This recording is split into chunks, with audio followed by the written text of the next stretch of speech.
This episode of Kind of Funny Gamescast is brought to you by Movement Watches. Movement Watches was founded on the belief that style shouldn't break the bank. The watchmaker's goal is to change the way consumers think about fashion by offering high-quality, minimalist products at revolutionary prices. With over 500,000 watches sold to customers in over 160 countries around the world, MVMT Watches has solidified itself as the world's fastest-growing watch company. That's right, Movement Watches, MVMT. Greg Miller has had his sexy, the sexy one with the red hands, the black face, and ooh, it's looking good. Movement watches start at just $95. At a department store, you're looking at $400 to $500. They're expensive. Movement figured out that by selling online, they were able to cut out the middleman, retail markup, all that stuff, providing the best possible price. We're talking classic design, quality construction, styled minimalism. It's everything you can want. You can get yours with 15% off today with free shipping and free returns by going to mvmtwatches.com/kinda. If you like super clean designs and getting compliments, now's the time to step up your watch game. Go to mvmtwatches.com/kinda. Join the movement. Still one of my favorite catchphrases. Good job, guys.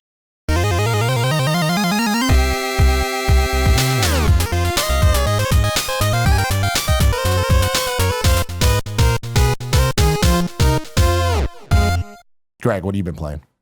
Well, Nick, Yes, Greg. I feel like not one, Yeah. but both hands tied behind my back. Oh, I'm Because sorry. I'm playing some games and they're embargoed, so I can't talk about them at all. Okay.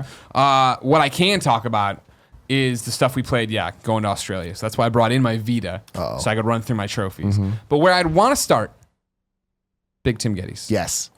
You gonna buy one? Am I selling you on it by touching that? Are you touching the nub right I'm there? going to play this Touching real quick and that tell you if nub. I like it or not. What I want to start with is a game you can talk about as well. Yeah. More from what you saw. I want to talk about Think of the Children. Yes. My game of RTX Sydney. Yes. Think of the children. We were doing one of the Let's Play panels.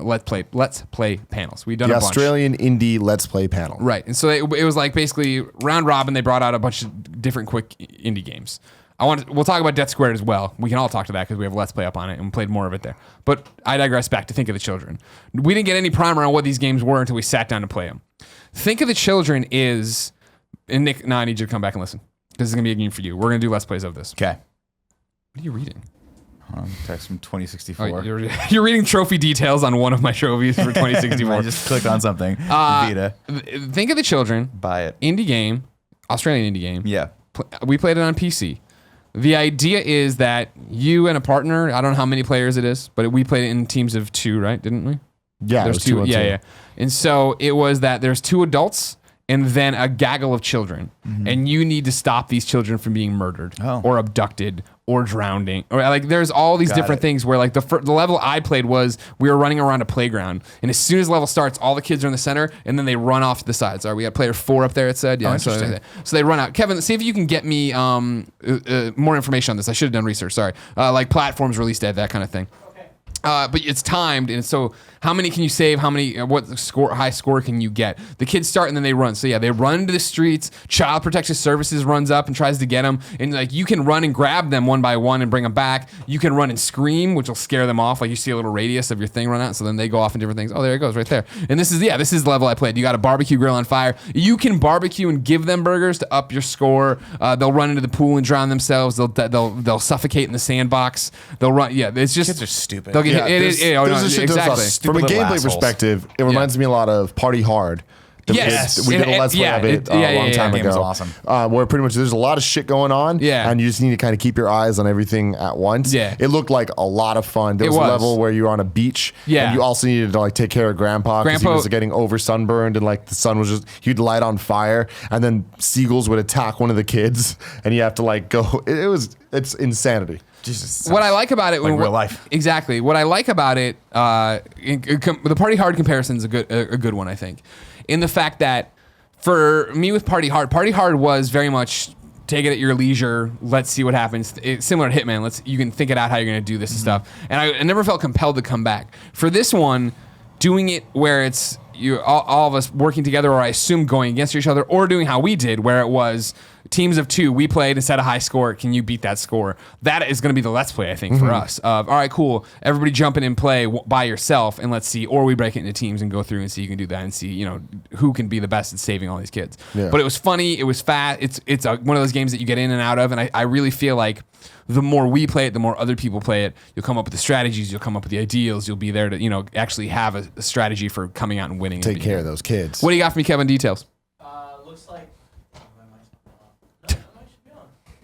Kevin's arguing about his microphone. There we go. All right, so it looks like coming out mid-2017 on Steam and Humble.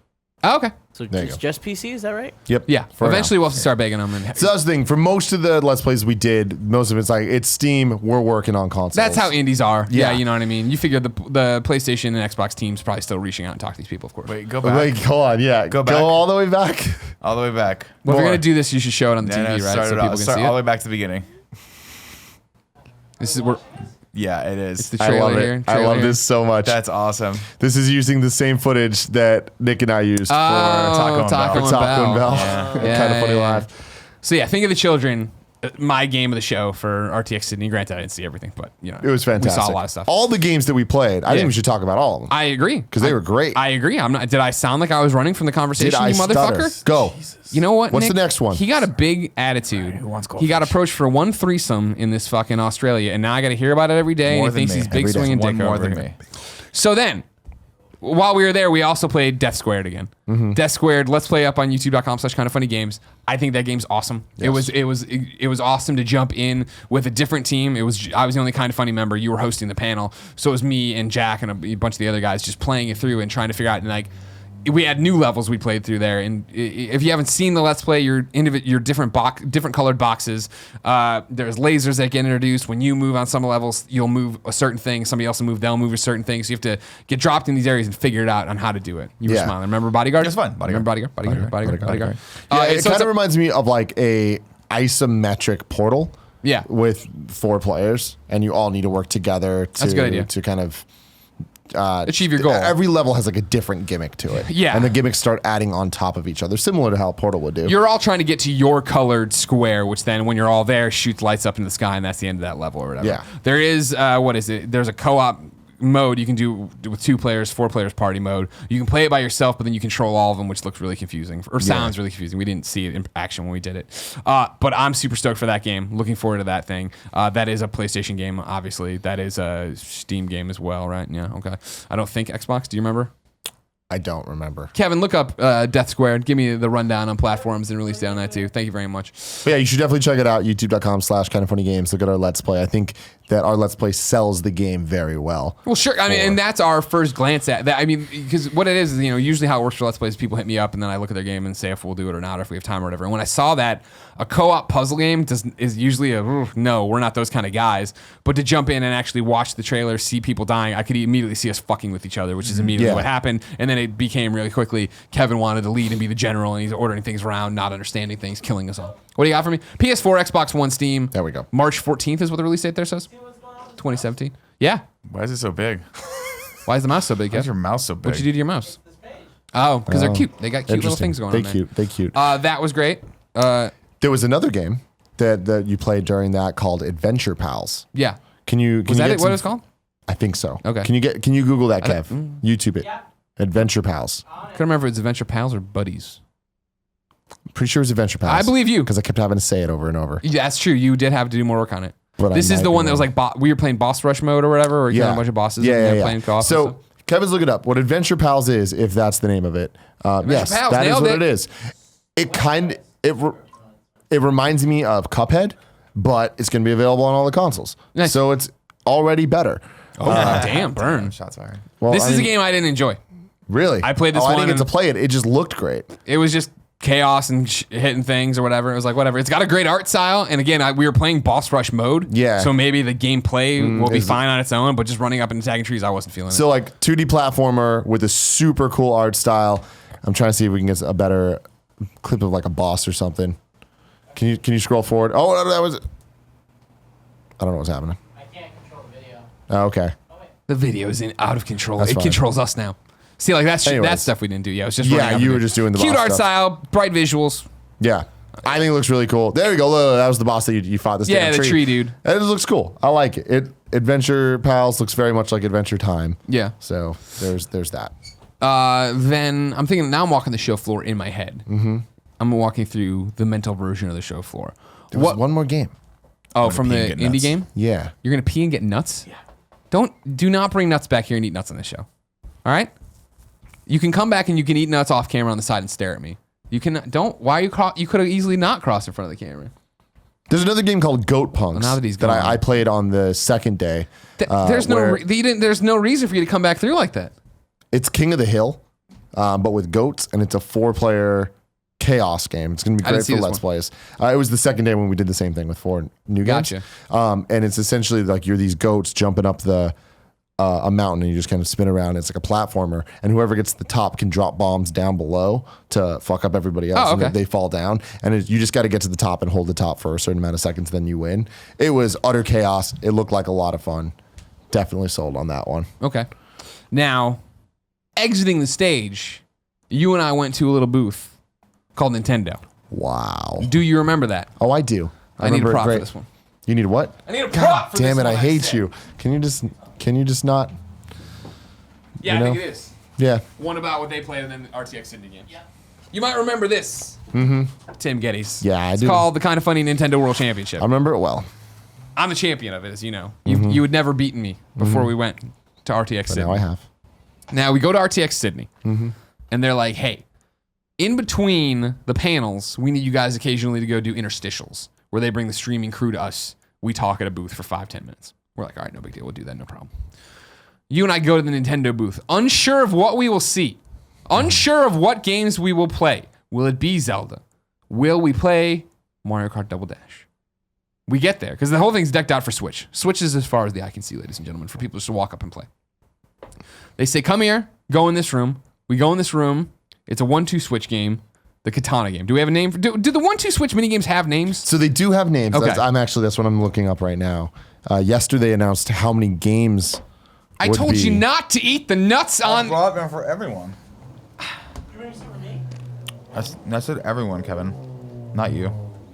There'll be 28 mini games in 1-2 Switch. Okay. When it comes out, and the games have weird names so there's Quick Draw, which I played against Hideo Kojima. Yes. Let's play up on youtube.com/kindoffunny. Your good friend. Hideo. Exactly. Yeah. So that was the game where you hold the Joy-Con down, and then it vibrates, and you're supposed to pull up and do the cowboy thing. Well, maybe it does vibrate. That's not what I was feeling. What'd you feel? The way it goes is you have to listen to TV. Because the idea behind Quick Draw is that it's you and me are playing right now. I have one Joy-Con, you have one Joy-Con. You put it down at your side. You wear a cowboy hat if the Nintendo PR people are there to give you a cowboy hat. At home, we should all probably buy cowboy hats. I'm sure Nintendo will charge you $400 for it. Do you have to wear the cowboy hat? Yes, of course. Great. When we're going to do this Beat Cop Let's Play, do we have to dress as cops? 100%. That was actually my stipulation. I said, I will do this. We have to dress as cops. And you were like, in. And then you went even further. You got fake mustaches. Yeah. Don't ruin the whole bit. We haven't filmed it or recorded it. I shouldn't tell you what Kevin's dressing up as. He's dressing up as a minority. Anyways, we each have the Joy-Con. My God. We turn away from the TV. Do we not say that on this podcast? I have no Not this one. The TV is right there. I apologize. This is the TV. Actually, we should play it in here on this big screen. It's going to be awesome. It's over there. You take the Joy-Con, and it's kind of similar like the sandwich thing, where you put it to side. In the whole it's like the thing announces, look at each other in the eyes. So we look at each other in the eyes, and then it goes. I think it goes 3, 2, 1, and then it like waits or is ready, set, and then eventually it goes draw, and it's at randomized times. It says draw. It says draw. Exactly, and then you pull up your gun and you shoot the other person. Got it. And so it's reading who's pulling it up, who's firing, and then it's also reading with the gyroscopes what your angle is, and of course how fast you pull the trigger. And I won a lot. I beat Hideo Kojima's ass. Beat him within an inch of his life, some people said. And I've laid out the challenge. Miyamoto, whenever you want it, come get it. Reggie, I'm down. Phil Spencer, take you on. Shuhei Yoshida. Everybody. Anybody who wants to come. 1-2 switched. Exactly. Anyway, but what was interesting about it is you pull it up, you shoot, and then the other person shoots, then it does a dramatic pause, then you see, because you have silhouettes up there. One silhouette drops, one silhouette standing, and then it pops up the stats of how fast your draw was. But then it also shows you where you shot the bullet, right? Which is interesting because I saw a couple other people playing and getting basically they weren't getting disqualified, but they were getting shot to death because they were pulling it up and shooting too low, and so it showed the trajectory of the bullet never getting into a hit zone, which I thought was a cool little thing. So this game's much deeper than people give it credit for. But it's it's it's a 1-2 switch game, but it is a 1-2 switch game that I could actually see. Well, so that's the thing about the 1-2 switch. I am not defending this as if this is the killer app that everybody should be excited for. The fact that it's even $40, I think is that how much it is? It's $40. Real should be a pack-in. It should be Wii Sports. Should be a pack-in. Yeah, absolutely. This game is awesome as a pack-in. Yeah. Yeah, I didn't know the pricing on it. Yeah, not so much. But 28 different games, most of them all very simple things that we've seen at RTX Sydney. I got to play the Joy-Con rotation, which is the one where there's the box and you have to guess how many balls are in the... Oh, no, that's Ball Count. There's a game called Ball Count, so I guess that's the one I played, where you rotate the controller and you have to guess how many balls are in it, and it's crazy. With this must be the most important text of all time that Nick is sending, that if you set him up multiple times for holding and guessing balls and he's just like nothing. When he's hitting Siri up. Siri, text D, it's over. Nuts in the mouth. But the HG Rumble was like, this was the first time I was saying on like the other Gamescast that I haven't experienced it yet for gameplay, and it was the first time that I was like, oh shit, like it's really, really responsive, really good, and I nailed how many balls are there every single time. Yeah, well, you've had a lifetime of practice. Exactly. So usually it's no more than 2, but yeah, well, Alfredo and Kevin are over. I guess you're right. Yeah, all right, yeah, exactly. Yeah. What else was there, Greg? We played the Samurai game. Well, that's the one I wanted in the title. That's where you're starting. Is that we went over Samurai Trainer, and now this one I had never seen before either. And the way this one works is, again, we're both standing side by side, TV and silhouettes behind us, have the Joy-Con, and then you switch off. It randomly picks the first one, and then you switch off. Thank you. Yeah, shove your trash in my pocket.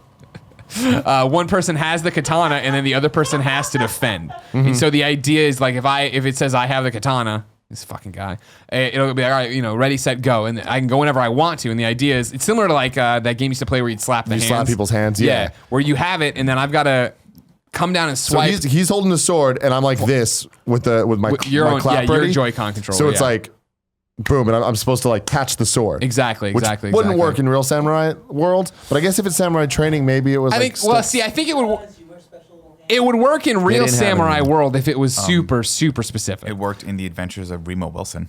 Because there were times for sure I was chopping your head off. Totally times I was chopping your head off, but you were catching it because I think there's just a nice fat window in there. Oh yeah. Which at first I was like, this is annoying, but then as we went to like the 7th round, it was like real fuck. fun. All right, real intense. Then we started thinking it through, doing all these different things. That was the thing is I think that it's very well designed for fun. No, that's the whole thing with 1-2 switch. None of this is designed to be like hardcore. Yeah, I will say though, the next game we played was the eating contest. Why are you in such a hurry to get through the segment? Why won't you let people tell a yarn? Is there more with the samurai? So we went back and forth with the samurai thing.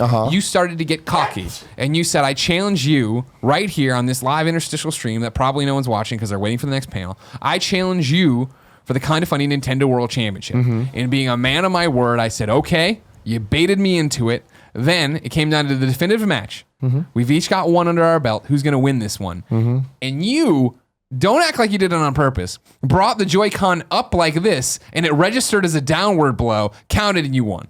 I did it on purpose. I was trying to slice you up. No, you weren't. I was doing all types of crazy shit. You did. You got really good. So you became the Kind of Funny the Nintendo World Champion. How'd that feel, Greg? It felt really demoralizing and sad. Then we went next door because the interstitial is continuing to go. Keep in mind, this interstitial total run time.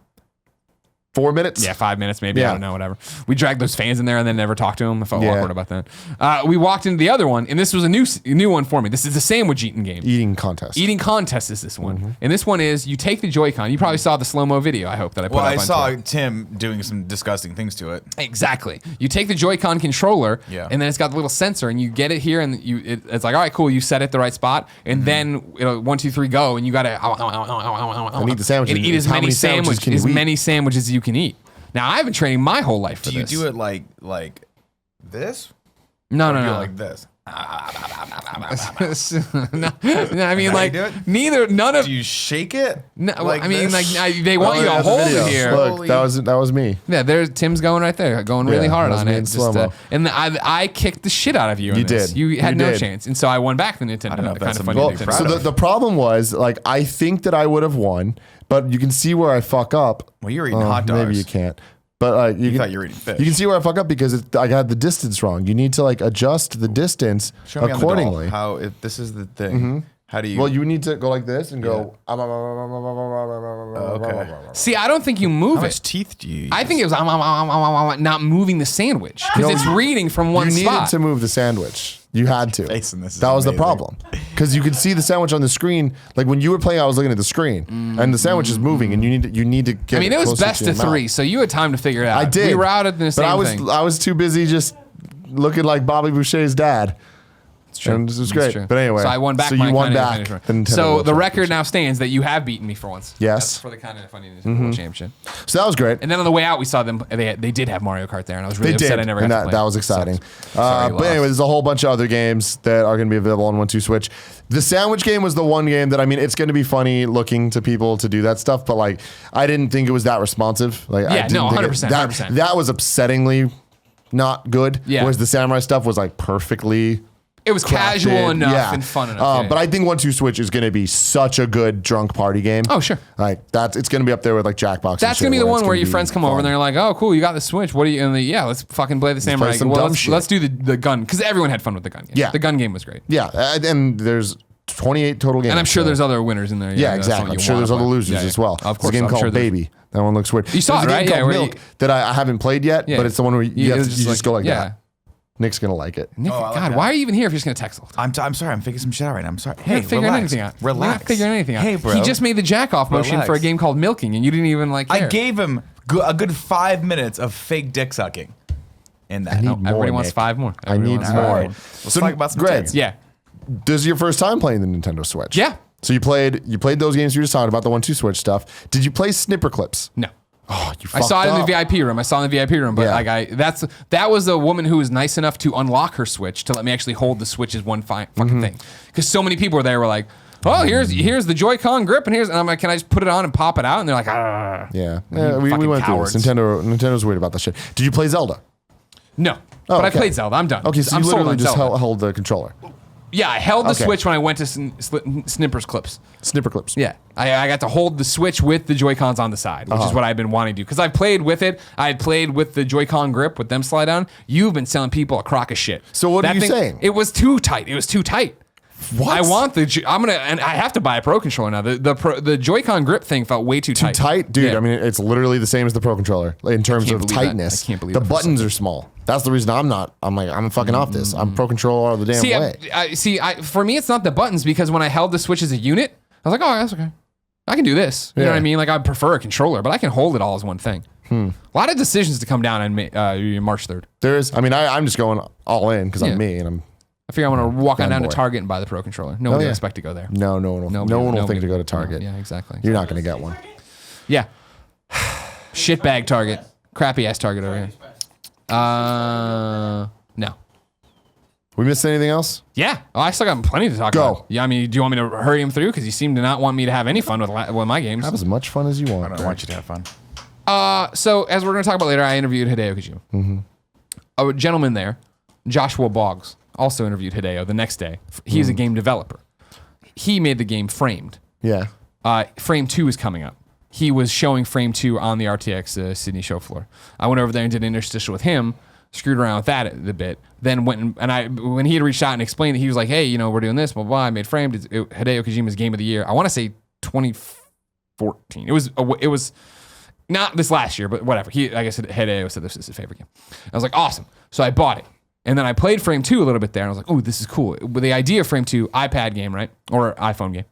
And it's a puzzle game but it looks like it's a noir comic. Like the Framed 1, which is the one I had the most experience in, and this one too, to an extent, I guess, is like your detective noir, black silhouettes running through. And so you'll get a scene of something playing out, and then like the character will run out of a frame into the next frame, and you can move the rest of the frames. Basically, usually what happens is Frame 1 is anchored, and the last frame is anchored, and then there's other frames there that you then move around to make it happen.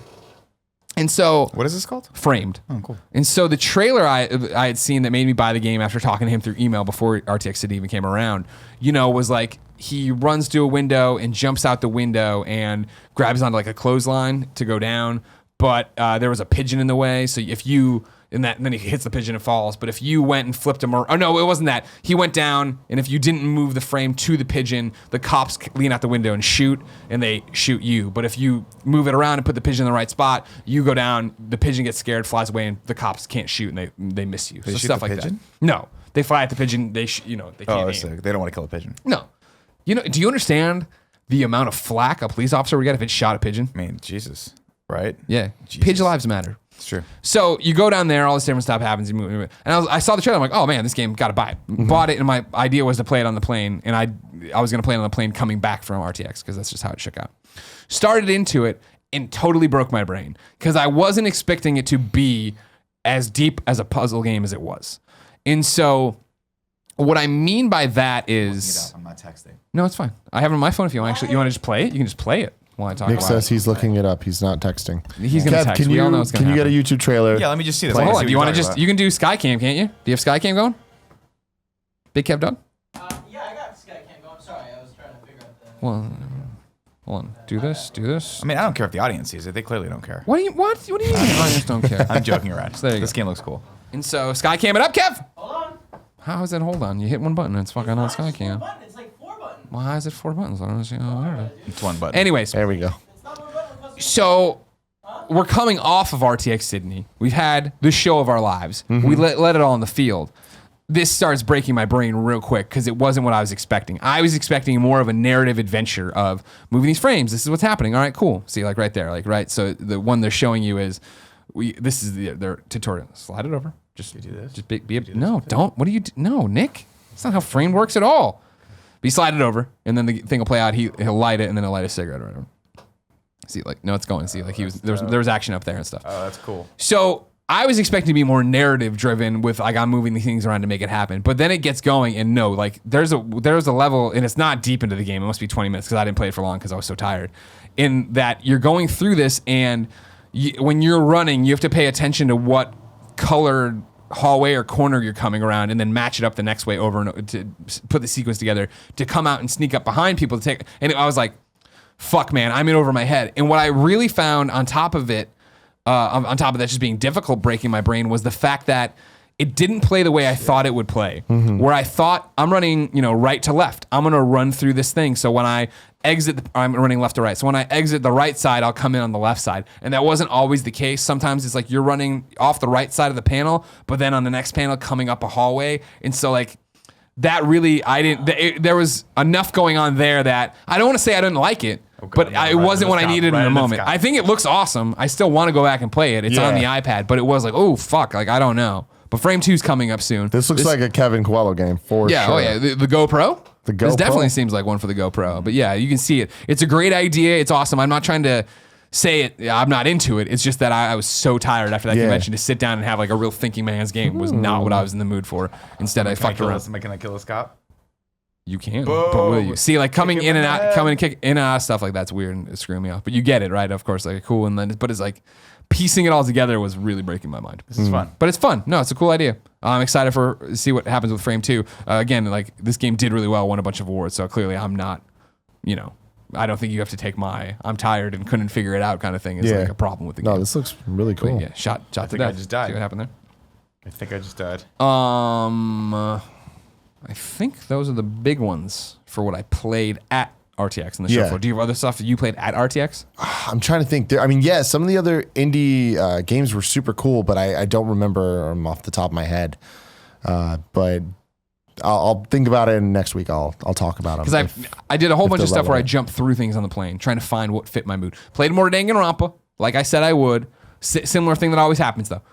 Flight out there, I slept the whole way. Flight coming home, I'm like, I'll play this. Oh, this is too much. I'll play Danganronpa. Started playing Danganronpa. 20 minutes into Danganronpa, I'm reading all this stuff. I get tired as usual and had to go to bed.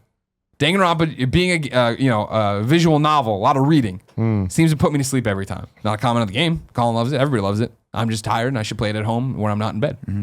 How you feel? It's fun. Yeah? I'm gonna get back to because right now I feel like I'm a kid at the parents' table and you just gave me crayons and now I'm just drawing. That's fun to keep me quiet. No, I like that a lot. I also tried. I finally did. What did I do here? I tried Exile's End on Vita. Similar thing of kind of Metroidvania, go through, explore this. We've crashed on a planet. What's going on? Stuff. I didn't like the fall damage was a huge pain in the ass in the beginning. Again, these are all like literally I'm popping into these games for 10 minutes and I'm like, this is what I want right now. I'm popping out. You ever been in that mood? Yeah. It happens to me all the time when I'm on planes. It happens, especially with the Vita. I love my Vita, but I miss like the Freedom Wars games that like something I'm getting like locked into. And I'm like, I'm going to put 90 hours into this one thing. Hashtag Switch. There you go. Tried Slain Back from Hell. This one I remember making waves, and I think it must have finally come to Vita. Oh, Slain. Yeah. The one that like the super tight looking like heavy metal animation that looks like panda musks. Yep, exactly. Running through, fighting demons, fighting hell and shit, like all that stuff. Hard as you'd expect from that kind of game. Beautiful, a lot of fun. I recommend it. I hope to get back to it eventually at some point. I played Spider Right of the Shrouded Moon. You ever hear this one? Always. Then this is one of those ones that came out and like people are like, this is a really cool game or whatever, and like it actually made some buzz on Vita. Finally got around to playing it. A lot of fun as well. You're a spider. You go into these levels. You have to make webs and then trap the other insects in them. Kill go over there, collect them, get jewels, that kind of shit. Unlock the secrets of the house or whatever as you go. Fun, interesting. Cool. The big shout out there for a Vita game, Stranded: A Mars Adventure. This one, the art style reminded me of. Jetpack Joyride. Oh, okay, cool. And I'm like, Endless Runner. Okay, I got it. And that's what it is. And when I started playing it, it's got that art style of Jetpack Joyride. It's got the feel to an extent of Bit Trip Runner or whatever, where you're running, sliding, going under stuff. But then it's got the gravity of being in space. So you're running and then going, jump and doing these different things and having to keep your momentum to go as you get. Real fascinating, real fun. I enjoyed that one too. I thought when I started, I'm like, this will be a throwaway similar to Jetpack Joyride, where I play that for a while and then be done with it or whatever. I played Jetpack Joyride for so many hours. Sure, but you don't understand. I mean, you jump into a level and it's just whatever. And this one was like a couple levels in. I was like, damn, this is really good actually, and this is really interesting, and it's gonna challenge me a bit more than I thought. So I'm looking forward to getting back to that one day on a plane. But once Switch shows up, who knows? Who knows? Changing the game, switching the game up. I found the names of some of the games from RTX. Gunscape was one of them. This is a game that is very reminiscent. It's kind of like a nostalgic throwback to the Unreal tournaments. Can you find that, Kev? Gunscape, thank you. Oh, I played this one like too. Doom, Quake, a little bit of GoldenEye style gameplay where it is old school first person shooter multiplayer. And you're making the levels too, isn't and that you can make the levels as well for people to play. Let's try to get a YouTube video so I can show you what I'm talking about. You're on. I appreciate that. Gunscape's currently available on Steam, Xbox One, and PS4. It says currently. That's interesting. I guess I'm gonna know. Another game that I was like, okay, cool, not my kind of game. You know what I mean? Yeah, that's it. This is it. And of course, again, this is what happens. We're being tossed into the deep end here of just like, all right, you run around and do this. I'm like, what does this gun do? And I'm getting killed by some fucking firefighter in space. I'm like, get out of here, you motherfucker. I thought it looked really cool. It looks really cool. I'm sure if that's your kind of jam, you're gonna another game, Kev, is Painters Unite. What the hell's that? It is essentially Splatoon, but in a more like 2D, isometric-y style thing. You have the ability to. So it's kind of like Splatoon mixed with the mode in Tony Hawk, graffiti in Tony Hawk, where you can jack people's colors. So you can paint the other team. It's like I'll jack you. Get your head out of the gutter for one second. Taking a step back here. Let's say it was like 4-on-4, right? Red team versus blue team. Yeah, this is it. The red team can paint the blue team, and if the blue team gets painted red, they are now red. Oh. So you're trying to overcome the other team with your paint color. With your Gotcha. And so obviously the team's dynamics kind of switch as you whatever. And yeah, it does look very, very overly sexual. Oh my God, he came out. Yeah. There's so much of it. There's a large It's volume been a while since you let anything go. Whoa. So anyway, this game looked like a lot of fun. They were playing it on the stage, and it was hilarity ensuing. Good. Let's see. Blind. Didn't play that one, so don't know about that. Anyway, that's all that's on this list. But those games, super cool. Very exciting. Keep your eyes on them. Keep your eyes peeled. Keep your eyes Keep it locked locked to RTX Sydney. RTX Sydney.